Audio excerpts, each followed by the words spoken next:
Waalaikum warahmatullahi wabarakatuh.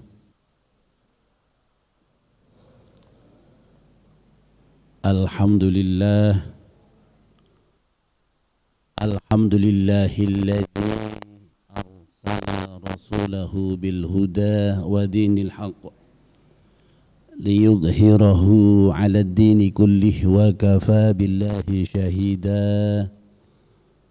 أشهد أن لا إله إلا الله وحده لا شريك له الملك الحق المبين وأشهد أن سيدنا محمدا عبده ورسوله صادق الوعد الأمين اللهم صل وسلم وبارك على سيدنا ومولانا محمد وعلى آله وأصحابه أجمعين فمن تبعهم بإحسان إلى يوم الدين أما بعد فيا أيها الحاضرون أوصيكم ونفسي وإياي بتقوى الله اتقوا الله حق تقاته ولا تموتن إلا وأنتم مسلمون وقال تعالى في كتابه الكريم أعوذ بالله من الشيطان الرجيم بسم الله الرحمن الرحيم سبحان الذي أسرى بعبده ليلا من المسجد الحرام إلى المسجد الأقصى من المسجد الحرام إلى المسجد الأقصى الذي باركنا حوله لنريه من آياتنا إنه هو السميع البصير صدق الله العظيم. Hadratal kiram, para alim, para kiai, para asatidz, wa nakhusu khosatan jamaah pengajian rutin Jumat malam Sabtu rahimakumullah. Untuk pertama kali mari kita bersama-sama memanjatkan puji syukur kehadirat Allah Subhanahu wa taala yang mana pada malam hari ini bertepatan dengan bulan Rajab nggih, termasuk bulan yang Arba'atun Hurum, bulan yang dimuliakan oleh Allah, Dzulqa'dah, Dzulhijjah, Muharram dan Rajab. Mudah-mudahan kita bisa ziyadah, nambahi kebaikan di bulan yang telah dimuliakan oleh Allah Subhanahu wa taala, khususnya di bulan Rajab. Sehingga para guru-guru kita menganjurkan memperbanyak membaca doa napa nika? Allahumma barik lana fi Rajaba wa Sya'bana wa ballighna Ramadan faghfir lana dzunubana. Ya Allah, berkahilah kami ngoten nggih fi Rajaba, di dalam bulan Rajab ini, wa ballighna Ramadan, dan kami memohon kepadamu ya Allah supaya kita bisa sampai nggih dengan kemurahan Allah menjumpai bulan Ramadan, di mana bulan Ramadan ini adalah bulan yang dikhususkan oleh umat baginda Rasulullah Muhammad sallallahu alaihi wasallam untuk mencapai derajat yang paling tinggi yang nantinya kita akan mendapatkan keridhaan Allah Subhanahu wa taala. Salawat serta salam kita haturkan kepada junjungan kita Nabi Muhammad sallallahu alaihi wasallam yang telah memberikan suri tauladan kepada kita semua agar kita selalu itba, selalu segala gerak-gerik kita adalah sebagai contohnya, sebagai polanya adalah baginda Rasulullah Muhammad SAW, dengan mengaplikasikan bagaimana kita bisa bermuamalah sama Allah dan bermuamalah ma'an nas. Artinya ketika kita bermuamalah, beribadah kepada Allah, juga ada tuntunannya dari baginda Rasulullah Muhammad SAW. Dan juga ketika kita bermuamalah ma'annas, bergaul dengan sesama manusia juga sudah dicontohkan oleh baginda Rasulullah Muhammad sallallahu alaihi wasallam. Sehingga ketika kita bisa kedua-duanya nantinya tidak termasuk di dalam ayat yang apa? Duribat alaihimudzillah ainama thuqifu illa bihabli minallah wa habli minan nas. Dihinakan di mana saja kita berada. Nggih. Duribat artinya mungkin kalau bahasa sebagai lughawinya adalah dipukul. Dari dalam sini adalah kita dihinakan oleh Allah. Dalam arti kita dihinakan oleh Allah apabila kita tidak bisa mempunyai ilmu, meraih ilmu bagaimana cara kita bergaul beribadah kepada Allah Subhanahu wa taala yang tanpa ilmu.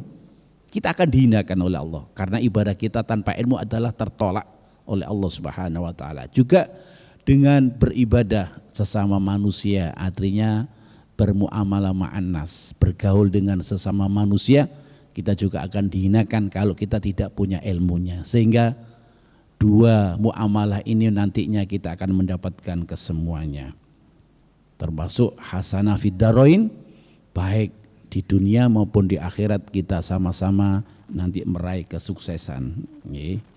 Yang ketiga kali mari kita baca suratul Fatihah sebelum kita mulai kajian kita, supaya kita sedikit dan bahkan lebih tenang lagi. Yang asalnya tenang, yang mungkin asalnya hati kita mungkin gundah gulana, dengan bacaan suratul Fatihah kita niati thalabul ilmi, fa insyaallah Allah akan menghilangkan kegundahan di dalam hati kita, sehingga Allah melihat hati kita, hati yang bersih, hati yang menerima ilmu dari Allah Subhanahu wa taala dengan wasialah siapapun, dan kita menerima mendengar dengan siapapun dari manapun, dan itu adalah bagian dari hidayah Allah Subhanahu wa taala. Ala hadhihi niyyah wa ala kulli niyatin shalihah bin niyati talabul ilmi fi hadzal masjid fi hadzal majlis mubarakah wa nakhusu khosatan jami'il anbiya wal mursalin wa sahabati wat tabi'in wa jami'il malaikatil muqarrabin, khususan Sayyidina Maulana Syekh Abdul Qadir Al-Jilani wa bi barakatihi murabbil khuna Romoy Ahmad Bahru Mauduluddin Salih Al-Mahbub Rahmat Alam wa bi barakati jamil auliya itis ahfi bulu Jawa wa Madura wa bi barakati ulama'ina fi hadzal qaryah wa nakhusu khasatan Sayyidina Maulana Nabina Muhammadin sallallahu alaihi wasallam li ijabatil mas'ul. Al-Fatihah. A'udzu billahi minasy syaithanir rajim. Bismillahirrahmanirrahim. Alhamdulillahi rabbil alamin. Ar-Rahmanir Rahim. Maliki yaumiddin. Iyyaka na'budu wa iyyaka nasta'in. Ihdinas siratal mustaqim. Siratal ladzina an'amta 'alaihim ghairil maghdubi 'alaihim waladdallin. Rabbi ighfirli wa liwalidayya wa lil mu'minina amin ya rabbal alamin. Hadirin jamaah Jumat, hadirin jamaah pengajian rutin rahimakumullah. Alhamdulillah kemarin satu bulan yang lalu kita menjelaskan mengenai seputaran sholat 5 waktu, dan alhamdulillah hari ini kita mendapatkan anugerah dari Allah, kebetulan yaitu bertepatan dengan Isra Mi'raj baginda Rasulullah Muhammad sallallahu alaihi wasallam. Jadi sering kita melihat atau mendengar bahwa sering saya sampaikan tentang mriki bahwa Isra Mi'raj, tapi Mi'rajnya tidak berada di dalam surah Al-Isra. Jadi kalau kita baca Subhanalladzi asra bi'abdihi lailan minal masjidil harami ilal masjidil aqsa minal masjidil harami ilal masjidil aqsa alladzi barakna haulahu linuriyahu min ayatina innahu huwas samiul basir. Ngoten nggih. Sehingga banyak dari teman-teman menanyakan kok tidak ada kalimat mi'raj di dalam surah Al-Isra, ngoten nggih. Jadi kita menemukan di surat Al-Ma'arij, ngoten nggih, di dalam bentuk kalimat fi'il mudhari'. Nggih, napa nika? Sa'ala sa'ilum bi'adzabin waqi' lil kafirina laisa lahu dafi' minallahi dzil ma'arij. Nggih, ta'rujul malaikatu warruhu ilaihi fi yaumin kana miqdaruhu khamsina alfasana. Jadi kita menemukan bahwa mi'raj dengan kalimat fi'il mudhari'nya di surah Al-Ma'arij. Lah, dijelaskan di sini bahwa ta'rujul malaikatu warruhu, ketika baginda Rasulullah Muhammad SAW menerima nopo ditetapkannya waktu. Karena apa? Karena baginda Rasulullah Muhammad SAW sebelum Isra Mi'raj kan sudah menjalankan sholat. 2 rakaat salam di pagi hari, 2 rakaat salam, wakil ada yang di sore hari, 2 rakaat salam mungkin di malam hari. Menariknya Rasulullah pada saat menerima wahyu, di awal-awal menerima wahyu, baginda Rasulullah sudah diajarkan bagaimana cara wudhu yang benar, bagaimana cara yang sholat yang benar. Sehingga kita melihat bahwa di dalam surah Al-Isra ini baginda Rasulullah Muhammad SAW menerima ketetapan waktunya, mulai dari 50 waktu atau 50 rakaat menjadi pinten 17 rakaat dengan pembagian mulai dari nopo subuh ngoten nggih, Islam sanjangi lari-lari ngaos niku nopo Islam, Isya subuh ngoten nggih, Islam Isya nggih, Islam Isya subuh, luhur atau zuhur ngoten nggih, LD ini kan zuhur ngoten botnya nggih, zuhur nggih, zuhur kemudian asar maghrib, Islam ngoten nggih. Kene-kene nek salatnya lubang Islam napa mboten nggih? Islam tapi kurang sempurna kan ngoten. Mungkin KTP-nya Islam dan sebagainya. Inilah yang menjadikan kita bahwa kenapa salat ini sangat penting? Karena salat ini adalah sebuah merupakan lek kula ngarani napa istilah? Kewajiban di atas kewajiban. Karena barter kita adalah wa ma khalaqtul jinna wal insa illa liya'budun. Tidak aku ciptakan jin dan manusia kecuali hanya menyembah, hanya beribadah kepadaku. Artinya sholat ini adalah bagian dari ibadah kepada Allah Subhanahu wa taala. Sehingga Ahlussunnah wal Jamaah mendefinisikan bahwa ibadah itu ada ibadah maghdhah dan ibadah ghairul maghdhah.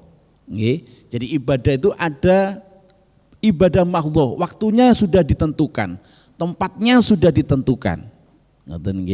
Kemudian ibadah ghairul maghdhah adalah tidak terbatas. Jadi waktunya bisa kapan saja, kemudian tempatnya bisa di mana saja.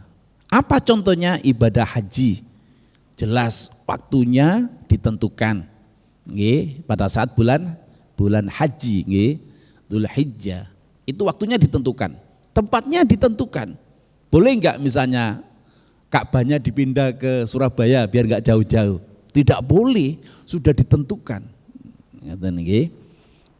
Bisa enggak misalnya Arafahnya itu dipindah misalnya di Tambak Sari sana misalnya? Enggak bisa, itu sudah qat'i, sudah ketentuan dari sononya kan. Nah, itu adalah ibadah maghdhah. Salat maghrib 3, Isya'nya 4, itu sudah ditentukan. Oleh karena itu baginda Rasulullah Muhammad SAW pada saat beliau dimi'rajkan, napa niku enten dawuh bahwa as-sholatu mi'rajul mukmin. Jadi mi'rajul mukmin ini bisa diartikan secara luas.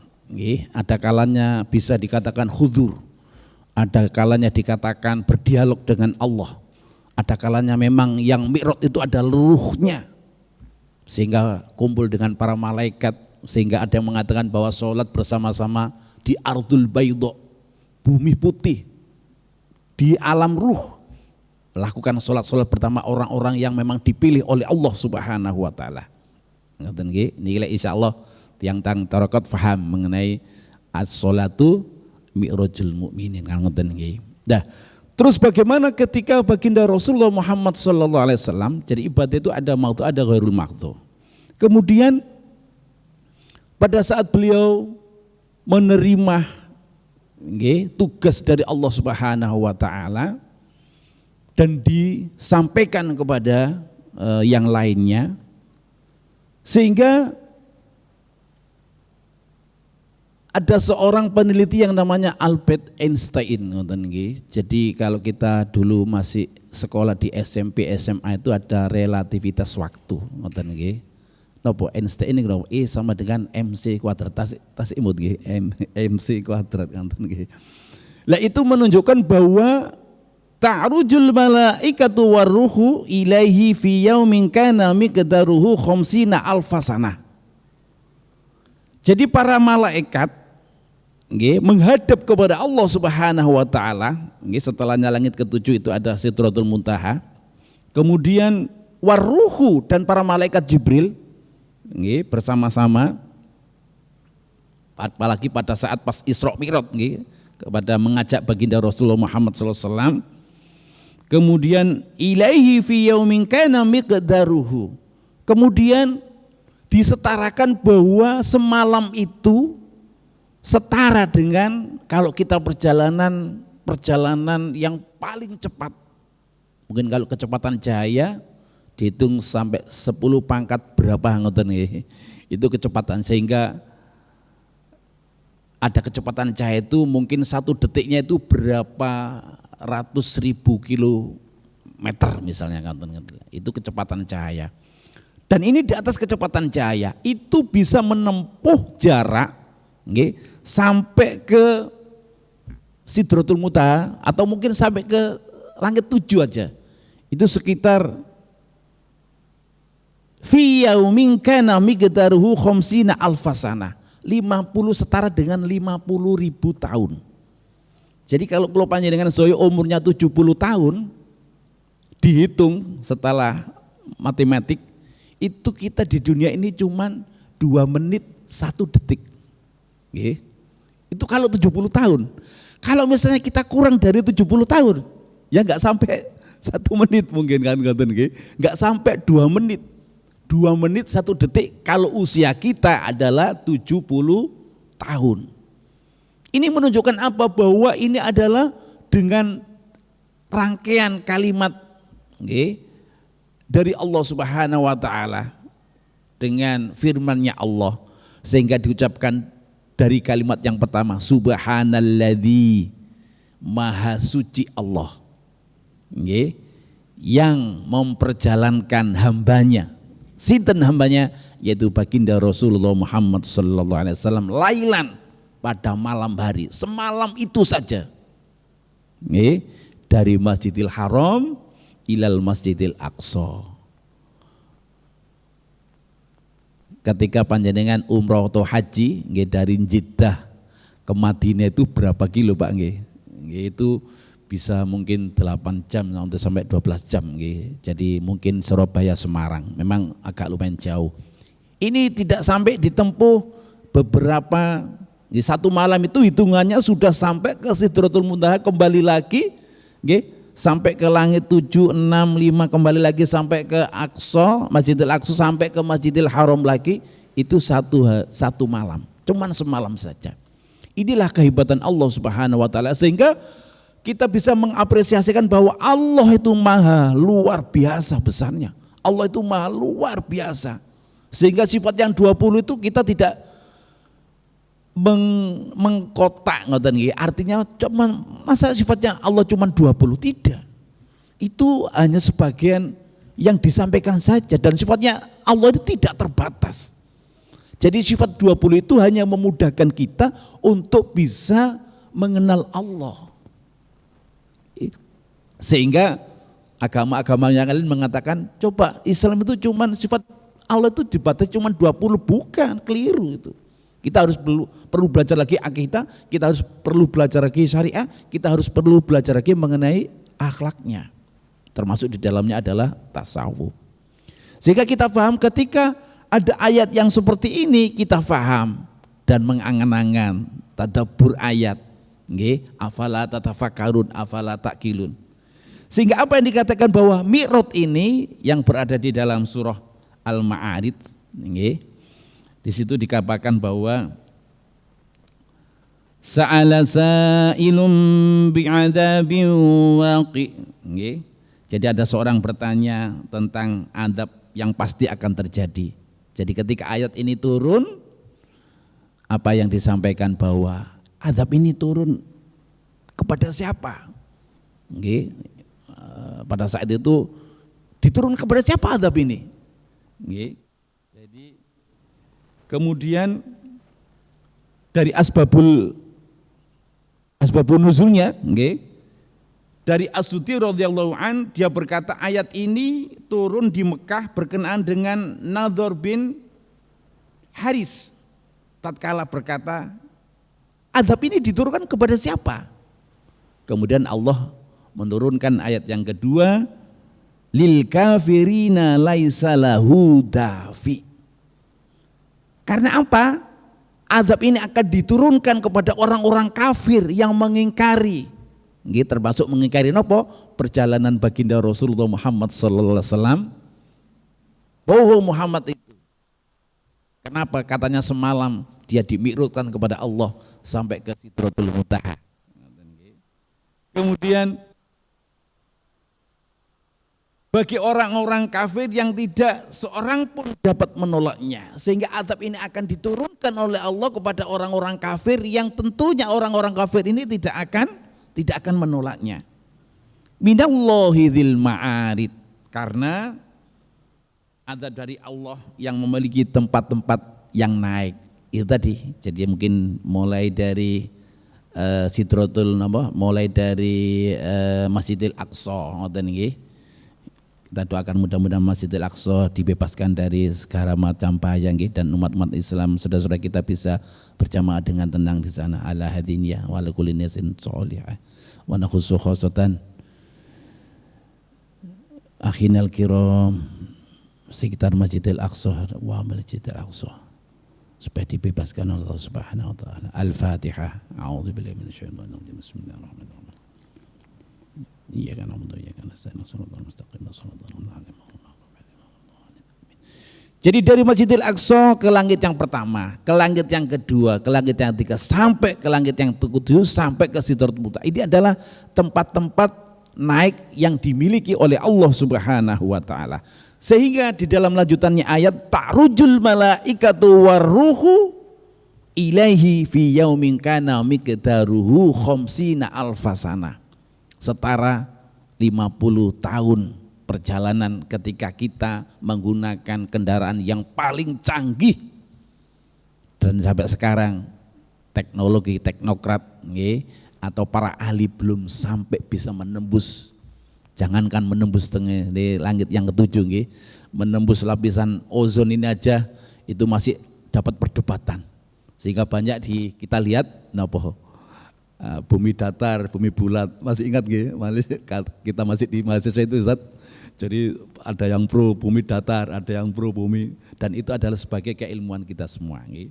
Kemudian apa hikmah dari ini semua adalah Allah Subhanahu wa taala sudah mendesain bahwa hanya baginda Rasulullah Muhammad sallallahu alaihi wasallam, walaupun ada pengakuan mungkin dari selain Rasulullah bisa mi'raj, monggo mawon, tapi yang jelas yang digambarkan oleh baginda Rasulullah Muhammad SAW yang dimudahkan oleh Allah, yang memang diundang oleh Allah Subhanahu wa taala membawa misi, yaitu supaya kita melakukan sholat 5 waktu yang asalnya mungkin di korting 50 menjadi sekian sehingga 50 inilah yang kita pegangi supaya kita betul-betul nanti bersama baginda Rasulullah Muhammad SAW.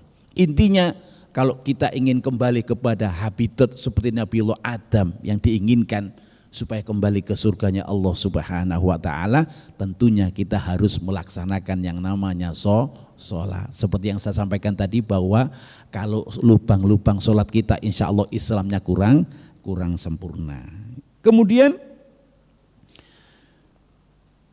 di atas usia 40 sampai 50 tahun, misalnya kalau ditambah 20 tahun 70 tahun. Artinya seusia ini kita sudah, mohon maaf, ulama menggambarkan bahwa kaki kiri kita itu sudah masuk ke liang lahat. Tinggal kaki kanan kita untuk mengikutinya saja. Sehingga apa yang harus kita perbuat, bahwa mari kita perbaiki, kita sempurnakan seperti yang bulan kemarin kita sampaikan bahwa ada seseorang sahabat mengitari baginda Rasulullah pada saat ada halakoh. Ada seorang yang datang kemudian sholat, kemudian kembali kepada Rasulullah mengucapkan salam ke depan sahabatnya. Kemudian Rasul mengatakan, irji fasolli, kembali kamu melaksanakan sholat kembali sampai ketiga kali, irji fasolli. Sehingga apa yang disampaikan, sholatmu kurang sempurna. Apa ini maksud sholatmu kurang sempurna? Yaitu menyempurnakan wudhu kamu. Sehingga kita sering mengurai mengenai syariatul wudhu dan hakikatul wudhu. Kemudian apa dari semua ini? Supaya kita faham bahwa sholat 5 waktu ini adalah sebagai kebutuhan kula panjenengan sedaya kepada Allah Subhanahu wa taala. Kemudian 50.000 tahun. Kita ulangi lagi.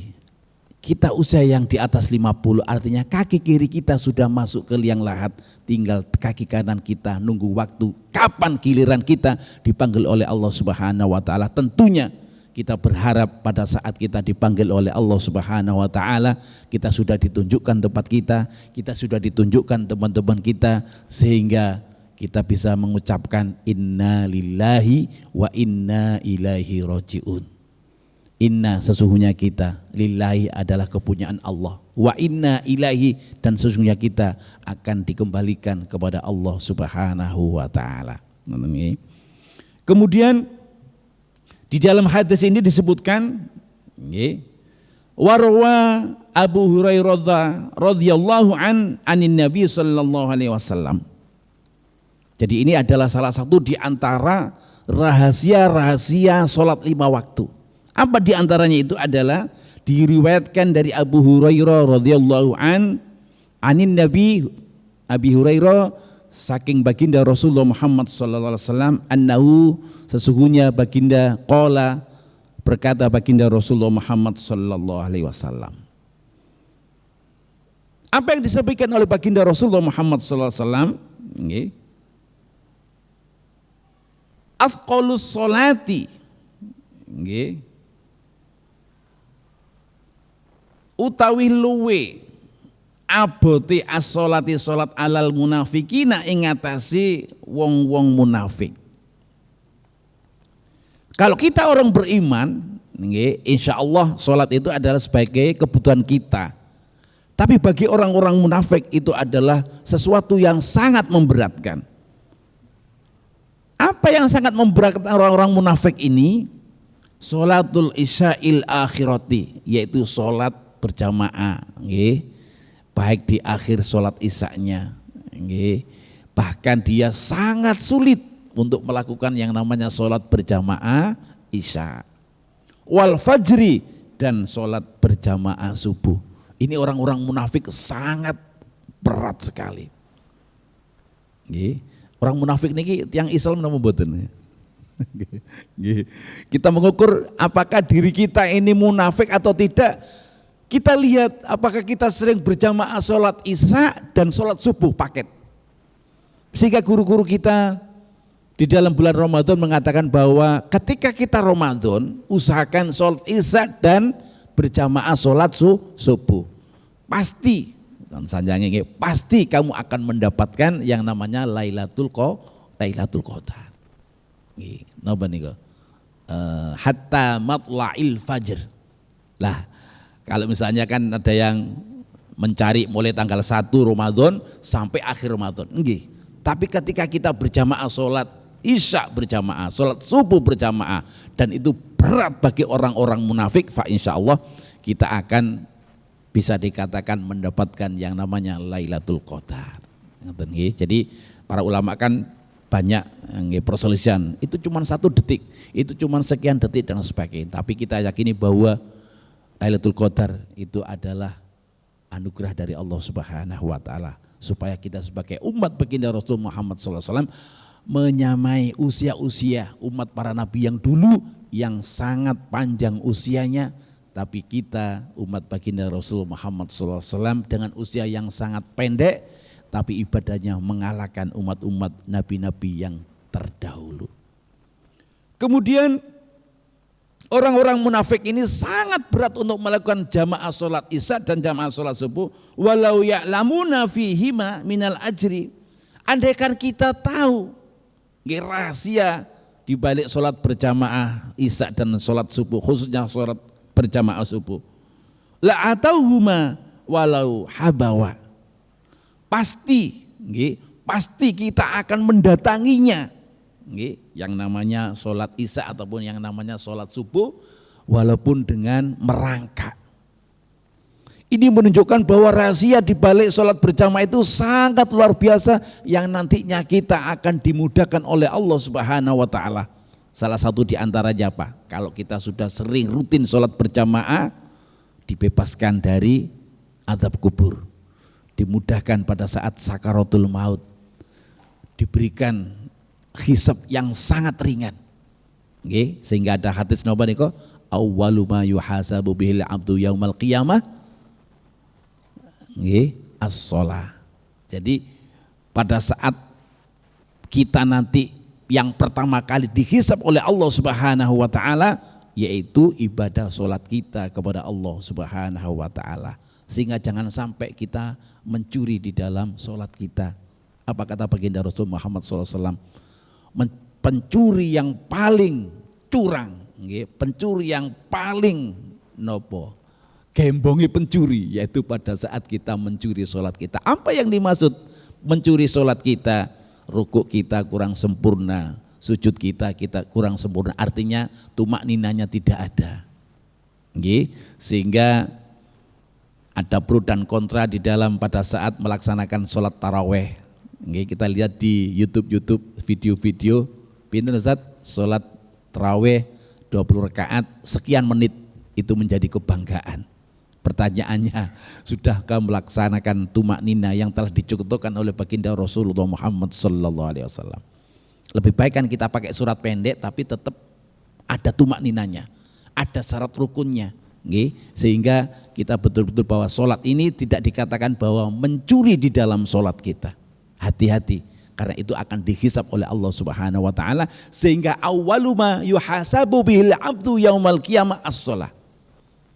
Fa idza shalahat shalahalahu sa'iru amalih. Ketika sholat kita baik, tentunya seluruh perbuatan kita, ibadah-ibadah yang lain kita, ibadah makhdhu, ibadah ghairul makhdhu akan dianggap baik oleh Allah Subhanahu wa taala. Fa idza fasadalahu sa'iru amalih. Dan ketika sholat kita mungkin ada yang lubang-lubang kurang sempurna, maka seluruh amalia kita, perbuatan kita dianggap jelek oleh Allah Subhanahu wa taala. Dan Allah ingat, innallaha la yanzuru ila suwarikum, sesungguhnya Allah tidak akan melihat jasad kita, tidak akan melihat wajah kita, tidak akan melihat pakaian kita, tidak akan melihat pangkat dan derajat kita, walaki yanzuru fi qulubikum, maka Allah akan melihat di dalam hati kita.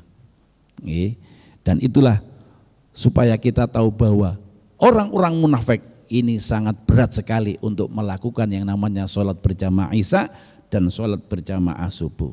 Sehingga walau ya'lamuna ma fihi ma, andaikan kita tahu rahasia di dalam sholat berjamaah isya dan sholat subuh itu, minal ajri, dari pahala-pahalanya itu, dari keuntungan-keuntungannya itu, dari hikmah-hikmahnya itu, la atauhuma, pasti kamu akan mendatanginya walau habawa, walaupun kamu dengan merangkak sekalipun. Para jamaah rahimakumullah, kita sadar bahwa sholat ini adalah kebutuhan kita yang paling pokok, sehingga ukuran kita bahagia di dunia ini adalah pada saat kita melaksanakan sholat. Ukuran bahagia ini adalah pada saat kita melakukan yang namanya Bagaimana kita bisa menjiwai sholat kita sehingga kita bisa khudur kepada Allah Subhanahu wa ta'ala. Sehingga para ulama menggambarkan bahwa mari kita perbaiki sholat kita. Ada yang melaksanakan mengenai pada saat kita mau sholat kita disuruh bercermin supaya kita bisa mengapresiasikan bahwa ruh seperti jasad kita, sehingga kita bisa bahwa ruh ini adalah sebagai wasilah kita menuju Allah kepada Allah. Ada yang memaknai bahwa mari kita fahamkan mengenai semua bacaan-bacaan sholat itu kita harus resapi supaya kita bisa khudur. Sehingga pada saat kita Allahu Akbar, Allah Maha Besar, kita artikan seperti itu. Ini adalah bentuk ikhtiar kita supaya kita nanti ketika kita melakukan daimus sholat, melanggengkan sholat kita kepada Allah Subhanahu wa ta'ala, sehingga khusyuk itu adalah pemberian dari Allah Subhanahu wa ta'ala. Kinten-kinten kalau khusyuk itu bisa dikondisikan banyak ya. Orang-orang yang mau bagaimana saya bisa mengkondisikan khusyuk kita. Sehingga Sayyidina Ali mawon pada saat disuruh sholat oleh baginda Rasulullah Muhammad SAW, siapa yang bisa sholat dengan khusyuk akan saya beri hadiah serban hijau. Sehingga pada saat Allahu Akbar yang kelihatannya bukan khudur tapi serban hijaunya. Apakah kita juga sama pada saat misalnya nanti yang disampaikan oleh baginda Rasulullah, ada seorang pemuda tadi yang sholat disuruh kita kembali lagi untuk sholat kembali. Sehingga ini sangat penting supaya kita terus belajar. Bagaimana para kiai, seringkali kita silaturahmi niku sering mengatakan bahwa yai dos pundi yai cara memperbaiki sholat kita. Yai ngapunten yai dos pundi sholat kita kok mboten saged khusyuk, apa yang harus kita perbuat? Jangan sampai nanti yang kita dahulukan adalah hajat kita. Yai, warung kita sepi yai, yuk nopo niki amalane. Sering ngeten napa kita malah menyampaikan bahwa sholat kita kurang sempurna ya. Yuk nopo cara memperbaiki sholat kita. Jadi rata-rata para kiai juga sama. Iya, sama-sama kita juga ingin memperbaiki sholat-sholat kita supaya kita nantinya akan mendapatkan limpahan rahmat dari Allah Subhanahu wa ta'ala. Kemudian apa buktinya ketika baginda Rasulullah Muhammad sallallahu alaihi wasallam, ada sebuah hadis yang menjelaskan mengenai sebelum Rasulullah Isra Mi'raj menerima titah untuk melaksanakan sholat 5 waktu, baginda Rasulullah sudah diajari oleh malaikat Jibril. Di dalam hadisnya yang diriwayatkan oleh Ahmad dan Daruqutni, anna Jibrila atahu fi awali ma ukhiya ilaihi fa'alamahu al-wudu'a was-sholata. Jadi sesungguhnya malaikat Jibril ini mendatangi baginda Rasulullah Muhammad sallallahu alaihi wasallam pada waktu yang pertama dan mengajarkan baginda Rasulullah mengajarkan para nabi-nabinya yang lain untuk melaksanakan wudhu dan sholat. Oleh karena itu kita faham bahwa sholat ini adalah tidak diajarkan kepada baginda Rasulullah Muhammad SAW saja, tapi diajarkan kepada nabi-nabi yang sebelum baginda Rasulullah Muhammad SAW. Sehingga ketika ada seseorang kafir yang tidak percaya pada saat baginda Rasulullah Muhammad SAW dimi'rajkan oleh Allah Subhanahu wa ta'ala, di dalam surah Al-Isra tadi, Ummu Hani radhiyallahu an menegaskan bahwa ayat ini diturunkan berkenaan dengan pernyataan Walid bin Mughirah keesokan harinya terhadap peristiwa Isra Mi'raj yang terjadi pada baginda Rasulullah Muhammad SAW. Sehingga mereka mengatakan bahwa Muhammad itu tidak lain adalah seorang sihir. Sehingga Abu Bakar As-Siddiq adalah sahabat yang dikatakan As-Siddiq adalah membenarkan apapun yang telah diucapkan oleh baginda Rasulullah Muhammad SAW. Kalau dulu mungkin belum bisa dibuktikan secara teknologi Dan sekarang sudah mulai bisa kita buktikan bahwa buktinya ada pesawat terbang dan sebagainya. Itu menunjukkan bahwa kekuasaan Allah Subhanahu wa ta'ala. Oleh karena itu, mari para hadirin untuk supaya memperbaiki sholat kita sehingga kita akan mampu nantinya untuk bisa dekat dengan Allah. Sehingga permasalahan hidup apapun yang kita alami itu sebenarnya ada di permasalahan sholat kita. Kenapa kita misalnya tidak ada sesuatu celah untuk memberikan, yang seringkali kan kita mohon maaf, pada saat kita setelah sholat justru hajat kita yang lebih kita utamakan kepada Allah Subhanahu wa ta'ala. Dan membaca wirid-wirid tertentu supaya kita diberikan kelancaran rizki, supaya kita diberikan solusi oleh Allah Subhanahu wa ta'ala. Sebenarnya dengan melakukan sholat yang benar termasuk tumak ninanya dan sebagainya, sehingga di situ ada doa memohon sebelum kita salam. Sering kita diajarkan oleh baginda Rasulullah Muhammad SAW pada saat akhir sebelum salam kita mengucapkan apa nih? Allahumma inni a'udzubika minal ma'thami wal maghrum. Ya Allah, kami mohon kepada Engkau ya Allah supaya dijauhkan dari hati yang gundah dan dijauhkan dari perkara hutang. Nggih. Terus enten malih napa kon? Allahumma inni a'udzubika min adzabil qabri wa min adzabin nar wa min adzabin nar. Terus ngoten nggih. Wa min fitnatil mahya wal mamat wa min fitnatil masihid dajjal. Supaya kita dijauhkan dari fitnah-fitnah dajjal. Dan sekarang ini sudah mulai kelihatan bahwa fitnah-fitnah itu sangat meluas sekali. Sehingga ketika kita doa itu kita akan dihindarkan oleh Allah Subhanahu wa ta'ala. Dan pada saat sujud sebelum duduk yang terakhir tawarruk, dulu tahiyat, kita dianjurkan untuk mendoakan. Sehingga santri-santrinya Imam Syafi'i sering mendoakan Imam Syafi'i, Allahumma ghfirli Syekh Imam Syafi'i, ngoten nggih. Jadi Allahumma ghfir lahu warhamhu, itu diucapkan di dalam sujudnya. Sehingga bagaimana dengan kita? Pada saat sujud ini adalah pada doa-doa yang mustajabah. Sehingga kita tambahi sebelum salam kita doa yang seperti tadi, Allahumma inni a'udzubika minal ma'thabi wal maghrum. Enten mailana bego, ya muqallibal qulub tsabbit qalbi ala dinik. Ya muqallibal qulub tsabbit qalbi ala dinik. Wahai zat yang berkenan membolak-balikkan hati kami, tsabbit qalbi, tetapkanlah hati kami ya Allah. Tsabbit qalbi ala dinik, di atas agama panjenengan, keimanan panjenengan, supaya kita ditetapkan agama Islam yang panjenengan ridhoi. Jadi inilah sebagai sarana kita supaya kita nantinya akan bisa melangsungkan bahwa kehidupan itu adalah sebenarnya bahagia dan membahagiakan. Kalau kita misalnya hidup di dunia ini belum sampai target bahagia dan membahagiakan, apa yang harus kita cek? Sholat kita. Sholat kita. Sehingga di dalam makalah yang lain dikatakan bahwa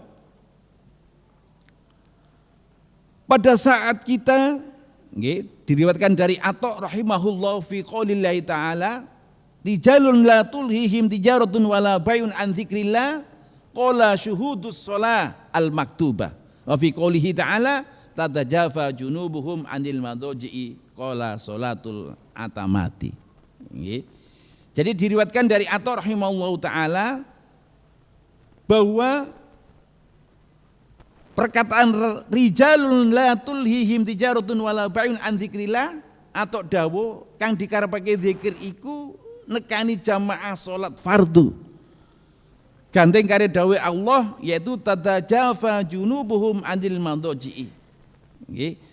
Atau dawu adalah yang dimaksud adalah salat Isya. Sehingga ketika kita mendatangi bahwa salat Isya berjamaah, salat subuh berjamaah, itu adalah anugerah yang sangat luar biasa sehingga orang-orang munafik tidak bisa melakukan itu. Napa nika? Salatul qoblal fajri ngoten nggih, khairum minad dunya wa fiha. Salat 2 rakaat ngoten sebelum subuh, sebelum salat berjamaah subuh itu lebih baik, lebih mulia ngoten nggih, lebih baik, lebih mulia dari napa?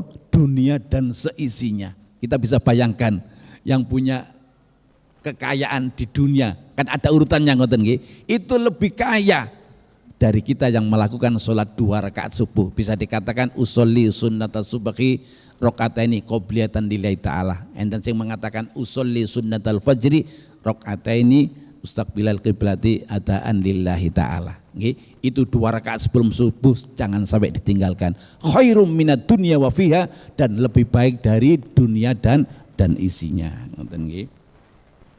Mungkin sedikit yang dapat saya sampaikan, barangkali ada yang ditanyakan mengenai sholat 5 waktu, nggih, enten, monggo, masih ada waktu nggih,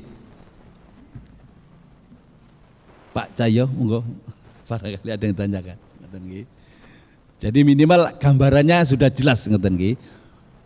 Jamaah sholat subuh, jamaah sholat isya, dan jamaah sholat subuh itu adalah sulit dilakukan oleh orang-orang munafik, sehingga nopo ayatul munafik ini kok tanda-tanda orang yang munafik adalah idza hadatsa kadzaba. Ketika berbicara orang-orang munafik itu berbohong. Wa idza wa'ada akhlafa. Ketika berjanji orang-orang munafik ini adalah menyelisih. Pasti lah kita termasuk itu no mboten. Kalau ndak ukurannya kita munafik apa tidak diri kita ini? Sholat berjamaah isya dan sholat berjamaah subuh. Wa idza napa? Ketika diberikan wa idza tumina khona, dan kita ketika kita diberikan amanat yaitu mengkhianati.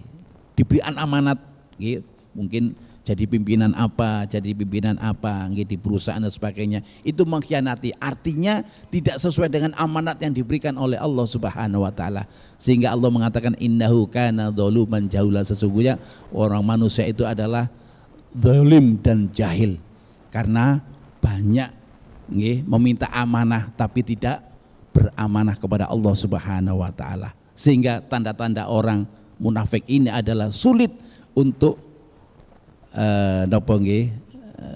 kita ketahui, sehingga Allah dan baginda Rasulullah Muhammad SAW menunjukkan bahwa ini loh tanda-tanda orang munafik tidak melakukan ataupun sangat berat untuk melakukan sholat berjamaah isya dan melakukan sholat berjamaah subuh.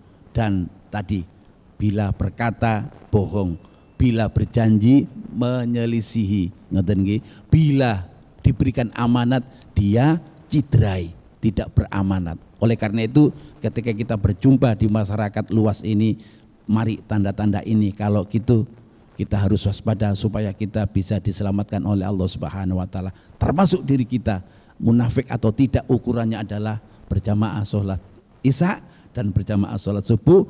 Dan ciri-ciri ayatul munafiki, tanda-tanda orang munafik ini, supaya kita bisa menjauhinya. Dan dengan Isra Mi'raj, dengan peringatan Isra Mi'raj, dengan datangnya bulan Rajab ini, supaya kita bisa muhasabah, sehingga dengan muhasabah ini kita nanti diringankan oleh Allah pada saat ringan yang terakhir, pada saat kita diringankan, yaitu hisab sholat kita diringankan oleh Allah Subhanahu wa taala. Monggo sarang-sarang maus sholawat supaya kita bisa bersama-sama nantinya meraih syafaat dari baginda Rasulullah Muhammad SAW dan meraih ridho dari Allah Subhanahu wa taala.